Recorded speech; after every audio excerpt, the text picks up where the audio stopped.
Tasavvur qiling, Shvetsiyada ko'cha tozalash ishlarini qushlar bajaryapti. Ha, siz to'g'ri eshitdingiz. Yovvoyi qora qarg'alar endi odamlardan ham tezroq sigaret qoldiqlarini yig'adi.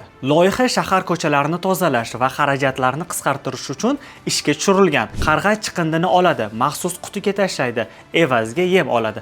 Zo'r, to'g'rimi? Bu g'oya shved kompaniyasi Corvid Cleaningga tegishli. Ular Södertälje shahrida qarg'alarning o'zi xohlab qatnashadigan tizimini ishga tushirishgan.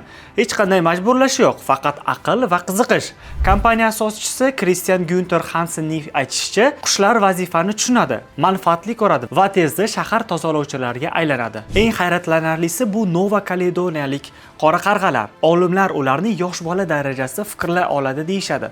Sabab oqibatni tushunadi, asboblar yasaydi, muammolarni hal qiladi. Ular uchun chiqindi topib olish umuman muammo emas. Eng zo'ri qarg'alar bir-biridan o'rganadi. Shuning uchun loyiha yanada tez, aqlli va xavfsiz. Buning barchasi ulkan maqsad uchun. Shvetsiyada har yili tashlab ketiladigan 1 milliarddan ortiq chiqindini kamaytirish. Faqatgina Södertälje o'z ko'cha tozalashiga yiliga 20 million kron sarflaydi. Agar qarg'alar bu ishni uddalasa, xarajatlar 75% gacha kamayishi mumkin. Tasavvur qiling, shahar toza, xarajatlar oz, bosh qahramonlar esa aqlli qushlar. Shu kabi qiziq ma'lumotlarni va yangiliklarni o'tkazib yubormaslik uchun Paradigma.uzga obuna bo'lishni unutmang.